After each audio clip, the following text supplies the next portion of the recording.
చాలామంది ఎవరినైనా చాలా సులభంగా నమ్మేస్తూ ఉంటారు. గతంలో వారు చెడ్డవారు అయినా ఇప్పుడు మారిపోయారు, మంచివారు అయిపోయారు అనగానే వారిని నమ్మి వారికి కావలసిన పనులు చేస్తారు. చివరకు వారి చేతిలో ఘోరంగా మోసపోతారు. మానవ సంబంధాలు నమ్మకం మీద ఆధారపడి ఉంటాయి. ఎదుటి వారిని నమ్మకంగా ఈ ప్రపంచంలో బతకలేము. నిజమే. కానీ ఎవరైనా నమ్మడానికి ముందు, వారికి సహాయం చేయడానికి ముందు ఒక్కసారైనా ఆలోచించాలి.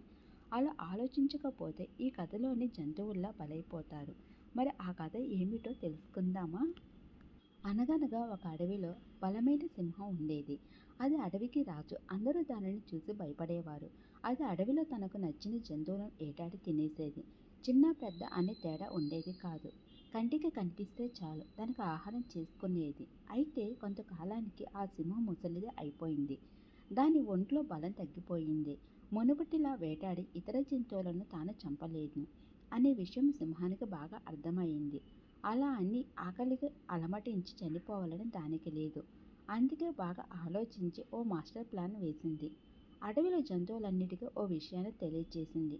నా ఆరోగ్యం క్షీణించింది. నేను చాలా బలహీనంగా ఉన్నాను. నేను ఇంకా ఎక్కువ రోజులు బతకలేను. కాబట్టి నా స్నేహితులంతా చివరిసారిగా వచ్చి నన్ను పలకరిస్తే సంతోషిస్తాను. ఆనందంగా ప్రాణాలు వదులుతాను అని చెప్పింది. సింహం చెప్పిన మాటలను అడవిలోని జంతువులన్నీ నమ్మేశాయి. ముందుగా ఒక చిన్న కుందేలు సింహాన్ని పలకరించడానికి వెళ్ళింది. గుహ బయట నిలబడి, మహారాజా, మీకు ఏమయ్యింది అని అడిగింది. దానికి సింహం, నేను అనారోగ్యం బారిన పడ్డాను. నేను ఇప్పుడు నా ముందు ఆహారం పెట్టినా కూడా తినే పరిస్థితిలో లేను.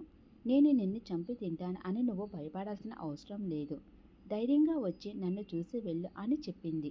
ఆ మాటలను కుందేలు నమ్మి లోపలికి వెళ్ళింది. అంతే, సింహం ఒక్కసారి తన పంజాతో ఆ కుందేలును పట్టుకుని తినేసింది. ఈ విషయం తెలియని ఇతర జంతువులు కూడా ఒకదాని వెంట మరొకటి సింహం గుహ దగ్గరికి వెళ్ళాయి. ఆ సింహం వాటిని సంతోషంగా ఆరగించి తినడం మొదలుపెట్టింది. ఇక తాను వేటకు వెళ్లాల్సిన అవసరం లేదు అని సంబరపడిపోయింది. కొద్ది రోజుల తర్వాత సింహం అనారోగ్య సంగతి తెలుసుకున్న ఓ నక్క కూడా సింహాన్ని పలకరించడానికి వెళ్ళింది.